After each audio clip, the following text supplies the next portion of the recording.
Get off my TV.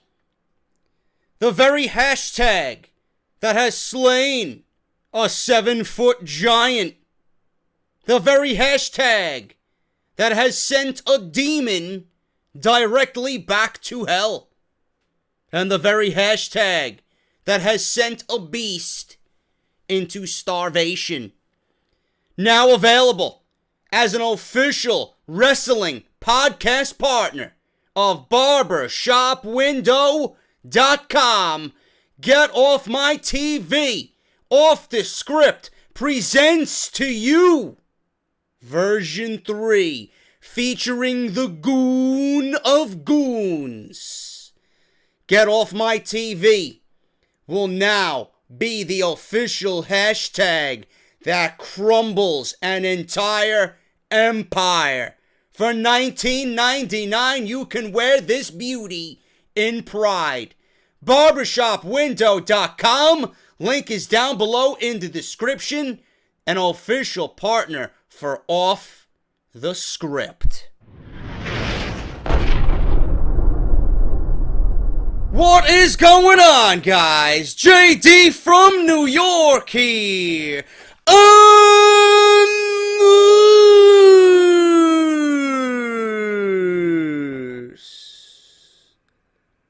Is part 3 of number 121 of the number 1 fucking source right here on YouTube.com for everything WWE. This is Off The Script, without question, the number 1 fucking podcast in your subscription boxes, man. Thank you guys so much for joining me on your Sunday afternoon, Sunday morning, wherever you guys might be in this fine world of ours. Thank you so much for making Off The Script a part of your weekends every single week, man. It's all thanks to you guys that this show is the number 1 fucking show on my channel. Got a lot to get into, guys. You guys are tweeting me fucking nonstop. Jesus Christ. Holy shit, I love you guys. When you hear a top story, you immediately come to my Twitter and you fucking let me know, man. You shout on top of a fucking mountain, JD, I got news.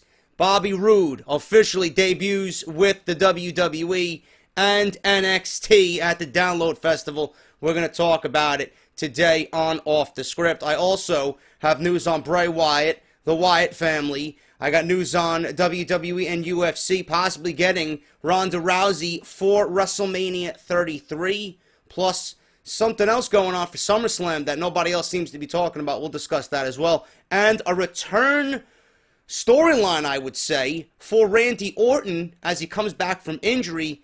Is he going to play a factor in the John Cena AJ Styles feud that seems to be going on right now, starting at Money in the Bank? We'll discuss all that plus so much more right here on Off The Script, guys.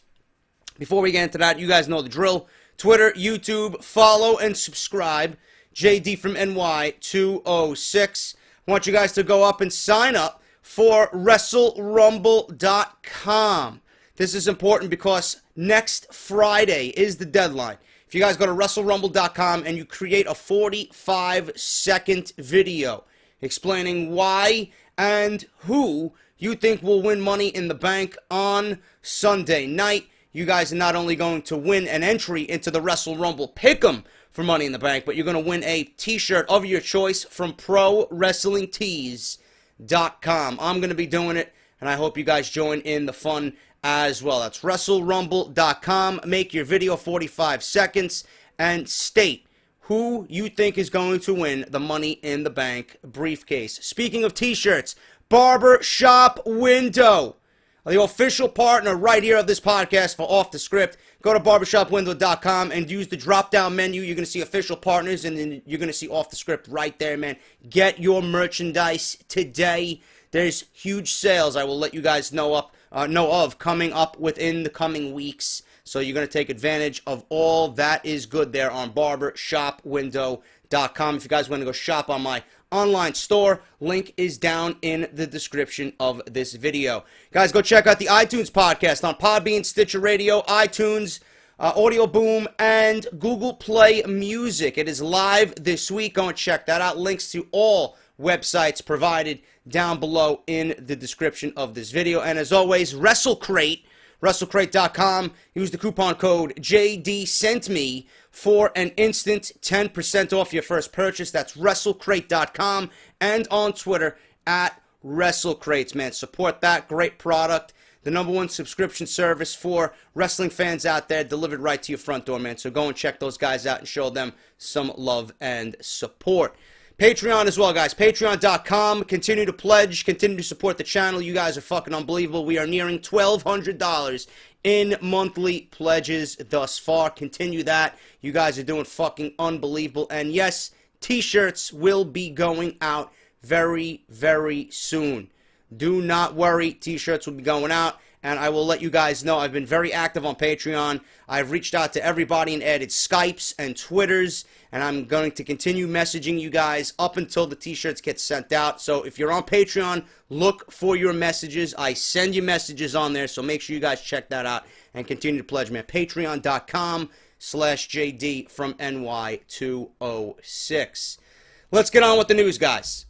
Bobby Roode. This is not the top story, but I'm going to start off with it because it is making the rounds via the internet. Bobby Roode makes shocking debut during NXT live events. Seems like NXT live events are the place to be nowadays. You never know what's going to happen at these NXT events. The NXT universe started going nuts when the cameras showed Bobby Roode sitting in attendance at NXT TakeOver Dallas earlier in April. This week, William Regal was talking backstage during NXT TakeOver The End, and Bobby Roode walked past him in a moment that made his debut in NXT inevitable.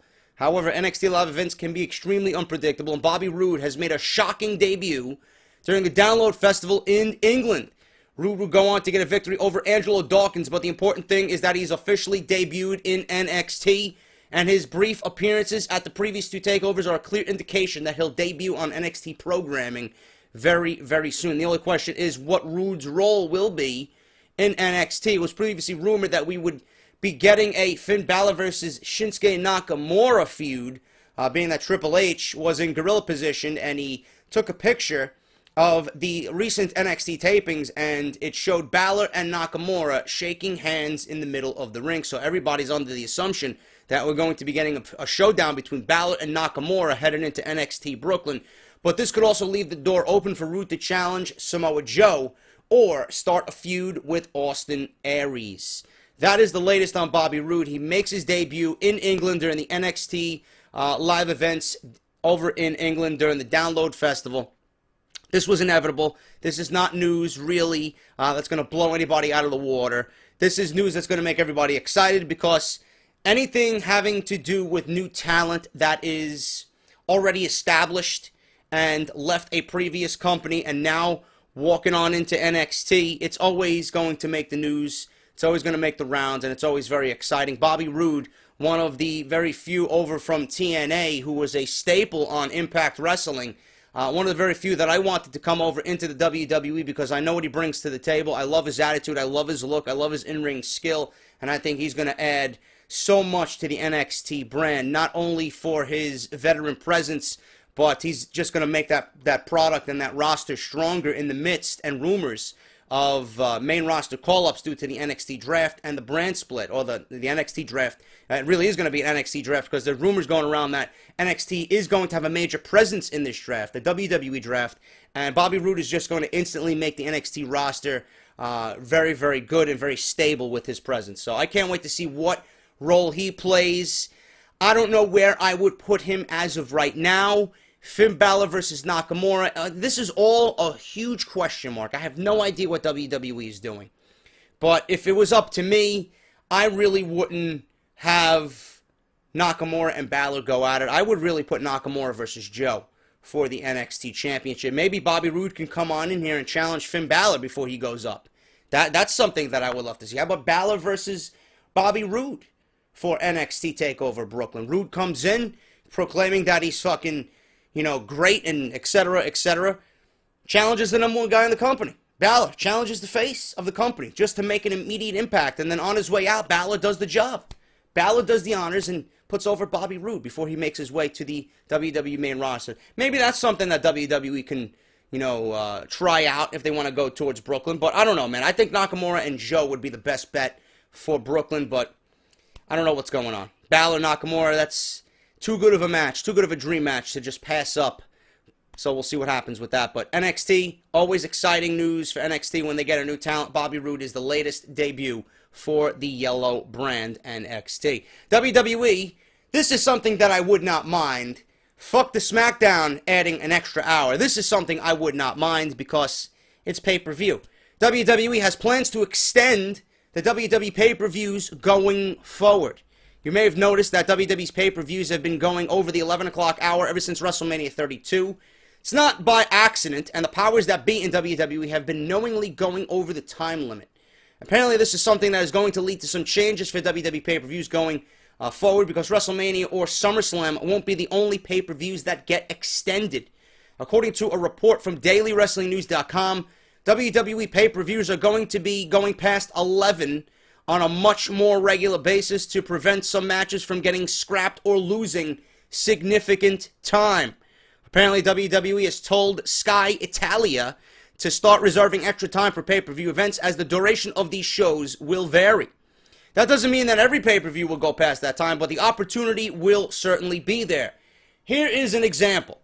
The match at WrestleMania 32 between Dean Ambrose and Brock Lesnar has been cut because of its time, or was cut because of its time, and it drastically hurt the momentum of that match. That wouldn't have happened under the new way of doing things, and the fact that this is the in-ring product, and the in-ring product isn't a performance. I'm sorry, I fucked that up. I think the news article fucked up wording here.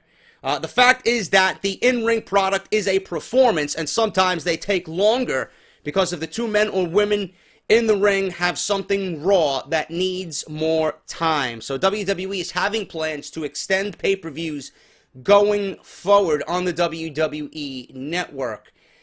This is something I don't mind. I just don't want USA Network to add an extra hour to SmackDown and the weekly television programming. You know, Raw we already discussed, and I'm not going to go over this again. You guys know how I feel. I think Raw is being harmed in the long run because of the extra hour. I don't want that to really play a factor for SmackDown as well. And USA wants SmackDown to be equal, or at least be equal to Monday Night Raw, so they're thinking about adding an extra hour.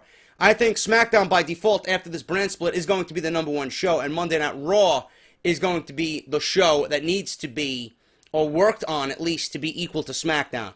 And how you do that is you don't add an extra hour to SmackDown. At 2 hours, it's going to be better than Monday Night Raw.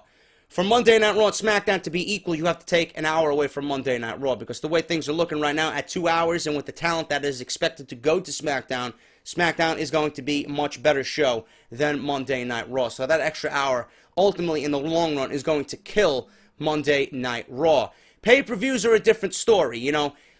You got the pre-show, and we always bitch and moan about certain matches and certain superstars making its way to the pre-show. Maybe this is WWE's way of getting more talent on the card, being now that they have more talent coming back from injury, and they want to feature more talent on the pay-per-views, and they don't want to cut time short for certain matches. Dolph Ziggler versus Baron Corbin, each match that they had should have been on the main show instead of going on the pre-show. So it's instances like that where this could be beneficial for those superstars. Corbin and Dolph Ziggler should be on the main show, and if that is the reason for WWE extending their pay-per-views from 11 to 11:30, or whatever the case may be, going over another 15, 20 minutes, whatever the case may be, I think that's a great decision here for WWE.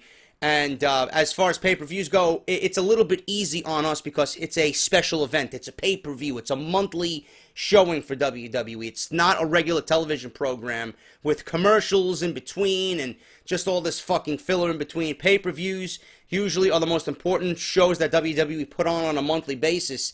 And if you're going to extend that by another 15, 20 minutes, I think it's going to be easier on the fans. And as far as the fans go, I don't think they're going to mind, because it's a completely different atmosphere from a pay-per-view to a Monday Night Raw or SmackDown. So I don't mind this. WWE has plans to extend pay-per-views going forward. We'll see what happens with that. I'm assuming SummerSlam is going to be 4 hours long in August. So if anything happens with that, or any more news on WWE extending pay-per-views going forward and when that officially is going to come into play, I will definitely let you guys know right here on Off the Script. Luke Gallows has become one of the most popular superstars in the locker room. Small little story here, positive story about Luke Gallows. Since returning to the WWE, Gallows has been heavily featured alongside Carl Anderson, and with him they've realigned with AJ Styles to form the Club and have quickly began dominating WWE television after their feud with Roman Reigns. However, this isn't the only thing the Club has been doing well since joining the WWE. There have been reports about many backstage not liking how they're being booked. So a lot of people are being outwardly spoken in regards to the Club and how they've been booked so far in the WWE in the first couple of months. A lot of that may have to do with their popularity in the locker room and with their peers. According to several sources, Luke Gallows is very quickly becoming one of the most well-liked and popular people in the WWE locker room since returning to the company. Quite frankly, the locker room can be a very tense environment to work in sometimes, and there have been reports of WWE officials cracking the whip since the Titus O'Neil suspension. Because of that, Gallows is seen as one of the few people backstage who lightens up the mood and brings a sense of humor and fun back into the locker room. The reports aren't saying that Gallows is a goofy guy or that he's not taking his job serious, but when the time comes, he is very serious, and the belief is that his demeanor and overall speaking style just naturally lightens the mood and makes working a fun experience rather than feel like work. That is very, very positive about Luke Gallows. And a small little personal thing, you know, when I'm at work, and you guys know how I feel about my job, I fucking hate it. I hate everything about it, and the people just fucking put you in a shitty mood. And I have another story for you guys. I'm not going to go on a rant like I did the blue-haired lady, because the blue-haired lady was during Memorial Day weekend, and I was fucking pissed off at the blue-haired cunt because she wanted to fucking come at me after she was the one who fucked up her own product and her item, and she took it out on me. And I told her, listen, I'm here on Memorial Day weekend trying to give you the best customer service that I can with the proper information. Meanwhile, I could be home drinking a beer and grilling with my dad, but I'm here serving people like you. So that's an instance in where I came on here and I just had a fucking vent, you know. But there are instances at work in which they really bring me down. And we have one particular person at work, and she is, I think she's 20, 21 years old. She's very bubbly. You know, she's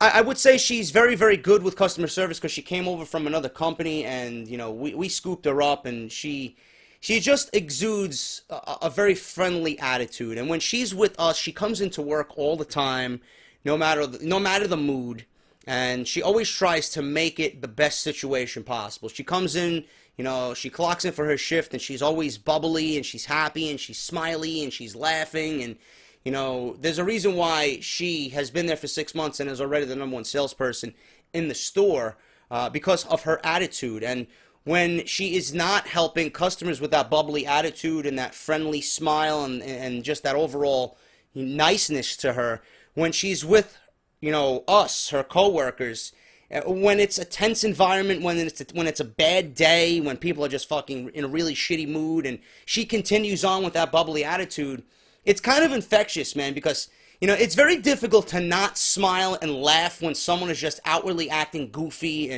and just acting like a fucking clown. And that's what she does. She does it because she wants to create that type of environment. And there's been many days where I am in just a shitty mood because of fucking degenerate people coming in, and I'm always bitching and complaining, and she's always there trying to fucking hype everybody up, and with the bubbly attitude, it's like, whatever, she tries to play games with you, she makes jokes and cracks jokes, and that kind of attitude really uplifts a work staff. And that's immediately what I thought about when I was reading this Luke Gallows story. That's fucking great that he does that. And WWE and everybody that works around him should consider themselves lucky to have someone like that in Luke Gallows, because you don't find many people like that. You know, many people who are overly just fucking bubbly like that. Now, I usually tell her to her face when she's there, like, there's nobody really that nice. You know, nobody could really be that nice. And if you are that nice, it's rather sickening, to be honest with you. And I joke around with her at work. You know, being that nice and being that nice all the time to everybody is just not normal to me. It's not. So Luke Gallows doing that for his peers and for his colleagues, especially in the WWE, when there could be a lot of, you know, superstars down about their role, and, you know, down that they're not featured in a role that you know, like others. They're not getting on TV. They don't have much television time. They're delegated to just superstars and main event, and they want their positioning to be better. You know, especially in a tense environment with WWE officials really cracking down on the antics backstage. And, you know, when the whole Titus O'Neil thing happened, WWE complained about a lot of guys, you know, not really taking their situation and their role seriously and professionally. And that's why they cracked the whip on Titus O'Neil. They got everybody walking a fucking straight line and walking on eggshells backstage in WWE. And Luke Gallows to come in and lighten the mood and crack jokes and just making things a little bit more easier in an otherwise tense environment, man, that's valuable. That is very, very, very, very valuable for WWE, and great on Luke Gallows, because not only does it gain him instant respect, he's got the backing of his peers, he's got the backing of his friends, and he now holds a high status in WWE, and if things go wrong, he's going to have everybody coming to his defense, man. That's a good feeling. That is a very, very good feeling for a superstar. So, you know, great on Luke Gallows, man. Hopefully, this is something that really shows WWE officials and higher-ups that these guys are valuable and important to the company, and it's just a great attitude to have when things are down with a company, with an organization, with a staff like mine and me. It's always great to see that. Not all the time, because honestly, I do think it's sickening from time to time if someone is overly bubbly all the time. But it certainly does help the mood, and it puts everybody in brighter spirits, and that's fucking great on Luke Gallows. I got news on Randy Orton and the Wyatt family here. We're going to start off with Bray Wyatt. Bray Wyatt, rumored to be returning as a babyface. Now, the return of Bray Wyatt is imminent. We know that. He may actually show up on Monday Night Raw and thrust himself into the Money in the Bank ladder match. I am waiting to do my Wrestle Rumble video, because I want to see if Bray Wyatt is going to return and enter the Money in the Bank. And if he does, I may actually end up going with Bray Wyatt. So we'll see what happens with that. But the last time we saw Bray Wyatt and the rest of the Wyatt family was shortly after WrestleMania 32. Luke Harper went down with an ACL injury a few weeks prior to that. Bray went down with a calf injury, and Eric Rowan and Braun Strowman have been kept off WWE programming because there really isn't anything to do with the Wyatt family. According to a report from RingsideNews.com, Bray Wyatt has been medically cleared to wrestle, and the rumor is that he'll be back on WWE television for this week's Monday Night Raw. That is most likely. The only question is what role he will play, because the report from Ringside News is claiming that Bray Wyatt and the rest of the family will return as baby faces.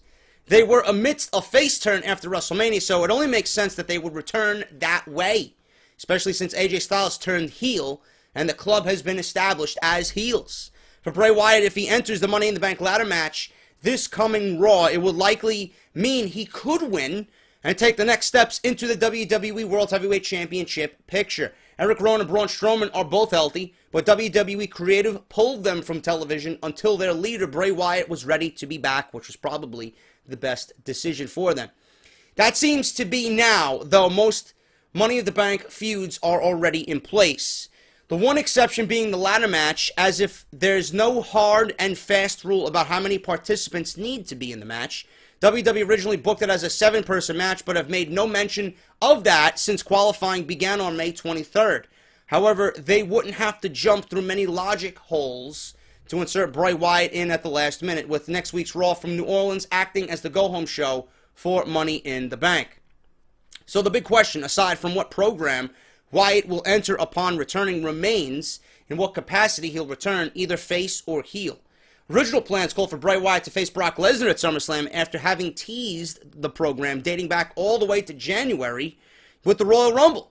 But those plans appeared to have changed once WWE decided to turn the Wyatt family face to set up a post-WrestleMania angle with the League of Nations, which obviously is not happening because the League of Nations is no more. Few expected that turn to have that big of a bearing on Wyatt and Lesnar's SummerSlam plans, but that was apparently the case. Despite fans pinning for the contrary, WWE brought Seth Rollins back as a top heel and immediately inserted him into the WWE Heavyweight Championship picture with Roman Reigns. The main reason ended up being because the roster was too thin at the heel position.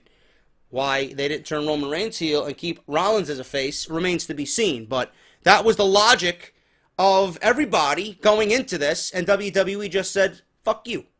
That's all they did with that, and there's a lot of people still wondering why they didn't go with the easiest route. Instead of forcing Rollins, you know, when everybody knew he was coming back as a babyface and he got the babyface reaction, why they would force him as a heel and keep continuing to push Roman as a babyface when he's getting booed out of every arena he steps foot into. I just don't understand that. So they were too thin at the heel position, and the same fate may await Bray Wyatt, as his on-air camera role, babyface persona, was only on display for one segment of Monday Night Raw, where he teamed with Roman Reigns, and he did very, very well for himself. Bringing him back heel helps balance the top of the card, but it also allows him to get matched up with Lesnar if they want to resume those discussions. The only caveat there is Brock Lesnar's newly signed commitment to UFC. WWE will surely need several options laid out for Lesnar's return in time for SummerSlam based on whether he wins or loses and in what kind of fashion. Would a Bray Wyatt character fit into a storyline with legitimate prize fighter coming off a legitimate fight? We don't know about that, but WWE really has some thinking to do after Lesnar's match with Mark Hunt at UFC 200. In addition to the rehabilitation of his knee, Harper of the Wyatt family is also set to co-star in an action horror movie currently being filmed in his hometown of upstate New York. When Luke Harper went down with a freak injury on March 21st during a Raw Dark match, the initial prognosis was that he'd miss 5 to 6 months. The diagnosis was that he tore his ACL or MCL, I think it was an MCL, and a dislocated patella. So the earliest Harper could return to the ring to wrestle anyway would be sometime in August, but the rest of the Wyatt family may not wait around for him even when he makes his way back. Ringside News is reporting that there have been talks of removing Harper from the Wyatt family even when he is healthy enough to return. If Bray, Braun Strowman, and Eric Rowan do in fact appear on Monday Night Raw, it'll be 2 months from the iteration of the family until Harper rejoins the fray. Harper has often been looked at as the potential future star on his own, and though it didn't quite work out that way the first time, I was about to say, he went at it alone. Perhaps the injury will allow WWE to repackage him or give him more of a creative direction on the second go-around. The Wyatt family is yet to fully realize their potential in WWE, despite being cast as the new faces of fear in an era occupied less and less by characters. The first separation seemed rushed and ill-advised, which was supported when they were brought back together less than a year later. Harper did experience some measures of success apart from the Wyatt family, though. His most memorable singles feuds came against Dolph Ziggler and Dean Ambrose, and even included runs as the Intercontinental Champion for only 27 days. His main WrestleMania experience came during a 7-man ladder match for that IC title open at WrestleMania 31, which was ultimately won by Daniel Bryan. It seems like WWE has had plans for the Wyatt family, but many of those have been scrapped either due to injury or change in direction. Bray Wyatt's rumored SummerSlam match with Brock Lesnar seems to be up in the air, as does the face turn for the family that started after this year's WrestleMania, designed to ignite a program with the League of Nations. There was even a time when Braun Strowman was being discussed as a potential opponent for Lesnar at the big show in August. But online backlash quickly squashed that rumor. Bray should still be booked strong with Strowman and Rowan by his side, but what awaits Harper until his return right now is unclear. All I will say is this: Luke Harper has the most potential outside of Bray Wyatt in the Wyatt family. That is no question. But I do not trust WWE Creative to repackage Brody Lee, and I don't trust them to repackage Luke Harper in a manner that's going to make him look good. His first go-around was really uneventful. I mean, he had a run with the Intercontinental Championship. He put on some decent fucking matches with Dolph Ziggler. I'll give him that. And he's a great big man. For his size, he can fucking go, man. That is very well known about Luke Harper. I just don't trust WWE to take him from the Wyatt family and make him succeed on his own. That's why I think the first go-around was not that much of a success, so I don't understand why WWE would want to go that route again. You know, maybe to enhance the draft, maybe to help him on a separate Raw. If you're going to have the Wyatts come back as a three-piece with Strowman, Rowan, and Bray Wyatt, keep them on one show and then possibly draft Luke Harper to SmackDown, where I think he could thrive in a singles role. You know, repackage him in a different role, give him some creative leeway over what he wants to do, and I think that could possibly work if WWE wants to go down that road. But as far as Rowan and Strowman, You know, Strowman is not going to be the big singles guy that WWE Vince McMahon wants him to be. If they want to keep the Wyatt family intertwined with the tag team division, Strowman and Eric Rowan, Jesus Christ, you can tell how fucking tired I am, man. Jesus Christ. Strowman and Eric Rowan, they could be a formidable tag team. So I think that would work, and that would put them in roles in which that could benefit each other. I think Rowan and Strowman as a tag team in replace of Harper and Rowan, I think that would be great. It gives a little leeway to Braun Strowman, who doesn't have to really excel as a singles guy. It would ease the pain off of him a little bit more, you know, being that he's still green in the ring, even though Vince McMahon says that he's better than what we've seen on WWE television. I don't know about all that, but I think that would be great. Them as a heel team, Strowman and Rowan for the tag team championships, if they want to thrust them into the division. And then you leave Bray Wyatt open to do whatever the fuck he wants, possibly as a challenger for Roman Reigns in the WWE Championship. The Wyatt family really has yet to fully realize their true potential, and that's all on WWE Creative. It really is on WWE Creative. I don't think the Wyatt family is treated very well at all. Or they haven't been treated at all in the 3 years they've been in the WWE, removed from NXT. And that goes to show you how out of touch a lot of people on the main roster are with the current WWE product, and they don't really understand the character that the Wyatt family are. So they really, really need to make this current return special. They really need to get their heads together and give Bray Wyatt something to sink his teeth into, something memorable upon his return for 2016, because everybody is wanting the Wyatt family to succeed. Everybody that watches WWE programming realizes the potential that these guys have. It's just a huge missed opportunity for Vince McMahon and the WWE over the last 3 years that they have not really booked these guys the way they should have. And there's been so many fucking opportunities, and I know injuries had a huge part in derailing a lot of their momentum, but now you're going to get all of them back, you know, minus Luke Harper, who's going to be back in August. You're going to get the majority of the Wyatt family back. Do something with them. You got 3 guys, intimidating characters who are unlike anything on WWE television right now. Have fun with it and give these guys something good to do. It's not that difficult. Bray Wyatt in the WWE Championship picture, I would not mind it at all. Him in the Money in the Bank, I would not mind it at all, man. Maybe something like that could help kickstart his momentum and the momentum of the Wyatt family. But if he is included in the Money in the Bank, I'm already going with Kevin Owens. If he is in the Money in the Bank ladder match, I am going with Bray Wyatt because Kevin Owens is great. Kevin Owens has been fucking fantastic in his role. He certainly deserves a run with the Money in the Bank. But I think Bray Wyatt, being that he's been there for 3 years and WWE has shafted him on many opportunities, I think Bray Wyatt would be the most beneficial individual in that match to hold Money in the Bank. So we'll see what happens with that and his hopeful appearance on Monday Night Raw.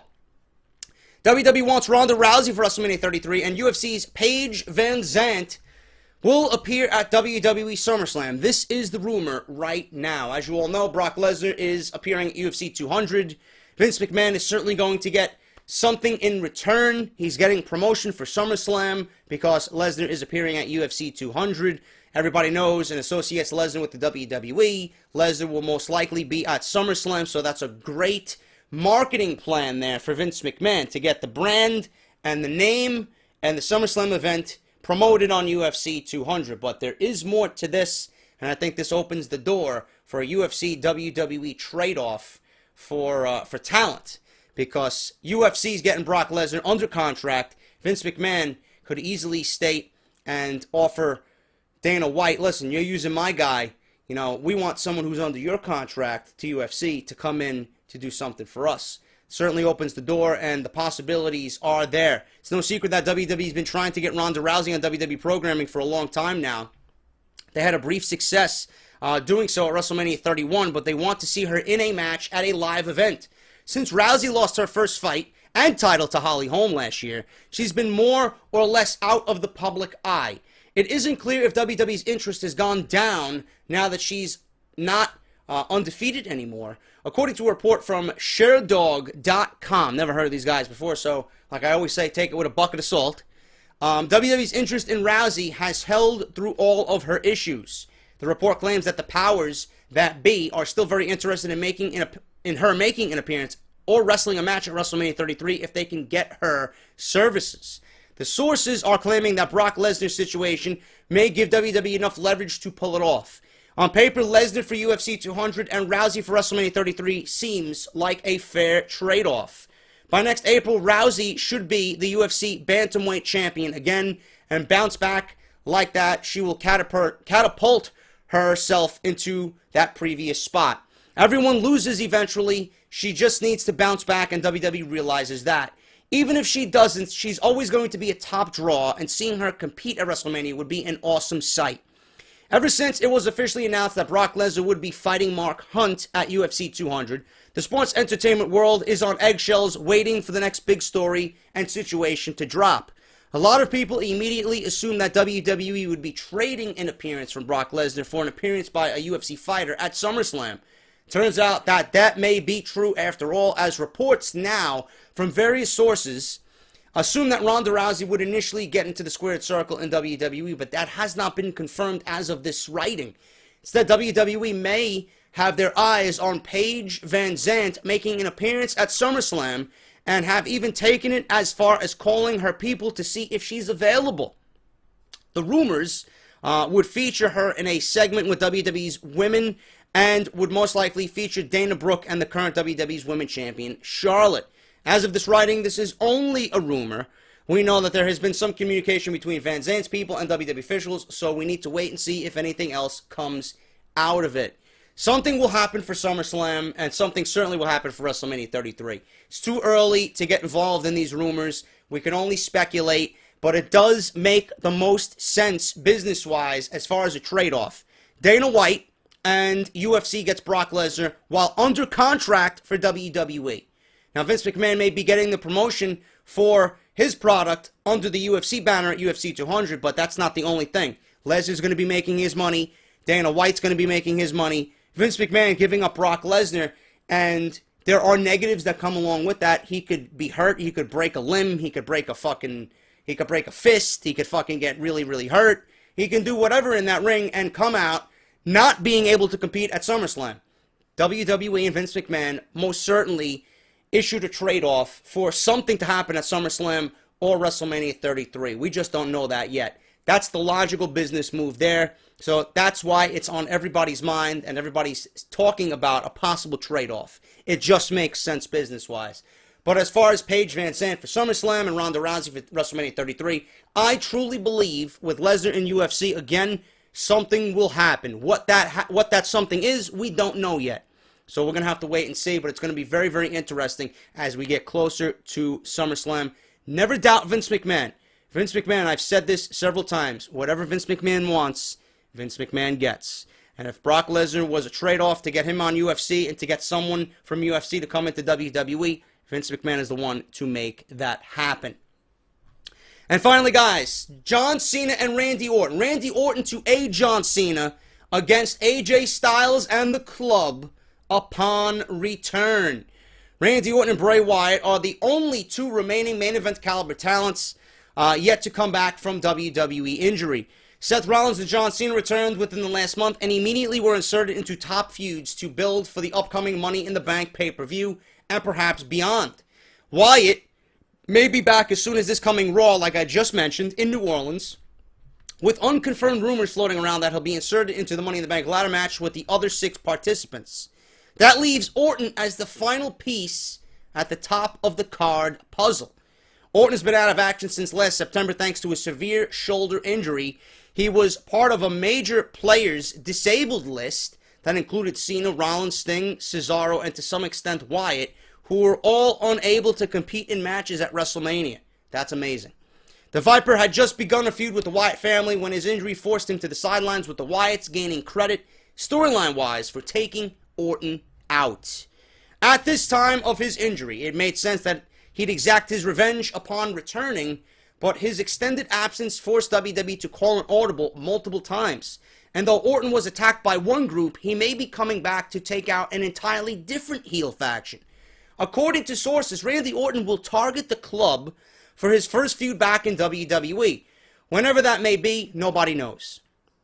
As noted, the top program that Cena was placed into is one with AJ Styles, Styles turned heel on Memorial Day in memorable fashion, attacking Cena alongside Luke Gallows and Carl Anderson. Orton still may very well be on the shelf for another month or two, so WWE officials are starting things off with Cena and Styles in a singles match at Money in the Bank. There may have been internal debates as to how far to take this feud, with many feeling that it should last up until SummerSlam. If Anderson and Gallows continue to make it an unfair fight, aside from their tag team title program, and are persistent with Styles in being a thorn in Cena's side, John may eventually need a top ally to help even the odds. Either Orton, or whether an Orton return and a subsequent insertion into the Cena-Styles Club angle results in pay-per-view payoffs remains to be seen, as that will be heavily contingent on when Orton can actually resume wrestling. Plus, there are many within WWE Creative pushing for a SummerSlam mega match between Cena and Styles only. The event is still 2.5 months away, although, and Orton may or may not be ready to come back for the proper build before then. From a storyline perspective, there is an easy tie-in. Cena and Orton represent the old guard of the WWE, refusing to relinquish the stranglehold they have had over the top of the card for more than a decade. Styles and the club blend their around-the-world experience with this new era of stars, looking to turn the page on those that ushered in the ruthless aggression era. But Orton has been on the tip of the club's tongues as of late in media appearances as well. Styles listed Cena as Orton as his top 2 WWE measuring sticks when first signing.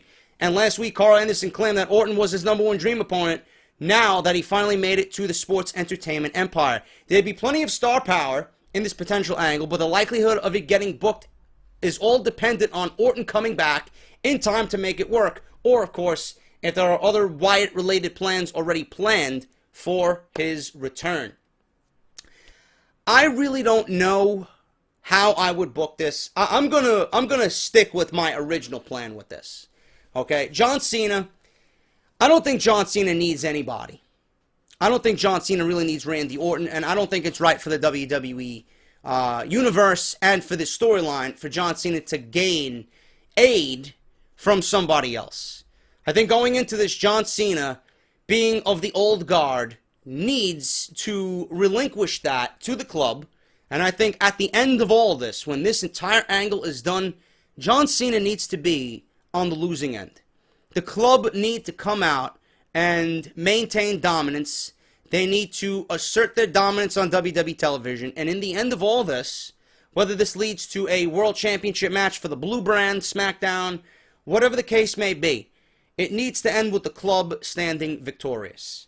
Because they went through this whole Roman Reigns storyline. They were bullshitted on through this entire storyline for 2 months. They weren't made to look good at all. In fact, I don't like throwing the word buried around, but that was an instance in which the club was buried. Now WWE is starting this all over again, and if history proves any fucking idea to anybody, John Cena typically ends up burying everybody. You know, people start off hot with John Cena, they get an upper advantage, they gain an advantage in some way, shape, or form early on, but in the end, it's always John Cena overcoming everything because he's their #1 guy. He is the biggest face of the company. He is John Cena. I hope that isn't the way things go here. If Randy Orton and John Cena become a duo against the Bullet Club, Styles, and Gallows and Anderson, I don't see this ending the way we want. Because not only do you have John Cena, now you got Randy Orton. I don't see it ending the way we want at all. The best way to go about this is to have Randy Orton come back and work with the Wyatt family. I don't think the Wyatt family immediately is going to come back as babyfaces. I really don't. I think Orton is going to come back as a babyface, even though I think his best work is as a heel. So I don't know how they're going to transition Randy Orton when he comes back, if it's going to be heel or babyface. I'm assuming it's going to be babyface because upon return, he's going to be receiving that type of reaction. He's going to be a natural babyface upon return. I think him taking out Bray Wyatt and going into a feud with Bray Wyatt, I think that's the best way to go. It gives Wyatt something credible to do. It gives Wyatt a credible victory over a big name, if you want to go that route. And I think that's just going to be best for the overall environment of WWE programming. Getting Wyatt a big win, getting him a Money in the Bank potentially, getting him a win over Randy Orton. That sets up a nice SummerSlam match if you want to do that. Because Lesnar right now, we don't know what's going on. WWE has been so all over the place with this Wyatt Lesnar shit. If they do it right now, it's not really going to make any sense. I would much rather see, honestly, I would much rather see Randy Orton versus Bray Wyatt at SummerSlam. That's the way I'm thinking right now. John Cena and AJ Styles, John Cena needs to take the L after all this storyline. And the way you do that is, you have AJ Styles going to Money in the Bank, and you have him beat John Cena. Okay? Then at Battleground, you would have the rematch. You would have the rematch, and I would not mind if John Cena gets a victory over AJ Styles. You trade the victories back and forth. Then the draft happens, and you institute another world title on SmackDown. Okay? AJ Styles and John Cena will be a part of the Elite Eight that take part in a elusive tournament for the World Championship that is going to be introduced on SmackDown. The finals of this tournament would take place at SummerSlam. To build even more dramatic effect for this storyline between John Cena and AJ Styles, we go through the tournament and we see the struggle of both Cena and Styles to get that World Championship. They both believe they are the number one guy for that brand and for that championship. In the end of it all, it ends up being John Cena versus AJ Styles. Not only do they go through the tournament, but we get a third match, and the third match is going to be for the World Championship. You can't get more epic than that. Seriously, that is the best way to go about it. Cena versus Styles for the World Championship, the SmackDown Championship. Once they introduce that, have a big tournament for it, and end it there. And even at that point, you know, the Bullet Club could win the Tag Team Championships if you want, and they could assert dominance like they should have earlier on in the WWE. Meanwhile, Randy Orton can come back and get revenge on Bray Wyatt because it makes sense storyline-wise. You got to tie up loose ends. You can't start something and then change direction because of injury and never revisit it again. You know, we understand they did that with the Bray Wyatt Brock Lesnar thing, but it's happened so many fucking times, and they tried to revisit it and then they dropped it. They tried to revisit it and then they dropped it, and then they went back to a Brock Lesnar versus Dean Ambrose shit. That really didn't make any sense for WrestleMania when we all thought it was going to be Bray Wyatt. Randy Orton coming back and seeking revenge on the people that put him out, storyline-wise, would make a lot of sense. And not only that, you get a Bray Wyatt versus Randy Orton match that'll probably be fucking great at SummerSlam. It's a win-win situation here. So instead of Randy Orton aiding John Cena, I would have him come back on his own, be the Viper, and try and get revenge on Bray Wyatt. That's just my thought on that. John Cena, AJ Styles, you have them go at it. SummerSlam, the conclusion of a fucking trilogy that ends in a tournament finals for the world title on SmackDown. That's the way you book it. That's just my idea and thought process going into all this. But the rumors are Orton to aid John Cena. I don't know, man. Maybe the club seeks help in the Wyatt family. Maybe the Wyatt family and the club, you know, bond together in some type of tandem to take down Randy Orton and John Cena. I don't know, man. But the ideas are there. I like my idea best. Cena Styles, world title, SummerSlam, finals of that. The trilogy ends, Orton, Wyatt, SummerSlam. We get two great matches out of it. That's just my thought process on that. But that is Off the Script, guys. Thank you so much for watching this weekend. If you missed anything this past weekend, links are down below in the description, man. I got a ton of shit, Call of Duty content all week that you might have missed. Link down below. Off the Script if you missed it on Friday and Saturday. Link down below. Jesus Christ, man, I'm fucking tired. WrestleCrate. Holy shit. WrestleCrate. Twitter, YouTube, Barbershop Window, the iTunes podcast, Patreon. Everything you guys need is linked in the description as well of this video. And WrestleRumble.com, guys. Make sure you guys go check that out. 45-second video. State who you want to win Money in the Bank, why and how, and your reasoning behind it. But I would wait until after Monday Night Raw, man, to see if Bray Wyatt is actually going to be included in the Money in the Bank. I'm JD. I am fucking exhausted thanks to work this weekend. I'm going to go lay down. I'm going to relax, kind of clear my head and refresh myself, man. Thankfully, I got through this. I'm fucking fading away right now, so hopefully you guys enjoyed it. Hit that thumbs up. Let me know what you think of all the top stories this weekend. Subscribe to the channel if you have not done so already, and I will be back, as always. Yes, goons, I hear your cries loud and clear. WWE social media. As soon as I have a fucking day off, I will get to work on something special for you guys. So make sure you keep an eye on the channel. But until then, guys, I'll be back on Monday with Monday Night Raw review, and then Friday for episode 122 of Off the Script. We're going to start next weekend off with a Money in the Bank preview and predictions video, as well as some WWE 2K16 simulation for the Money in the Bank ladder match. So stay tuned, plus all other top stories leading into the pay-per-view right here on my channel. I'm JD. Thank you guys for watching, and I'll see you all next week for some more great WWE content. Talk to you later.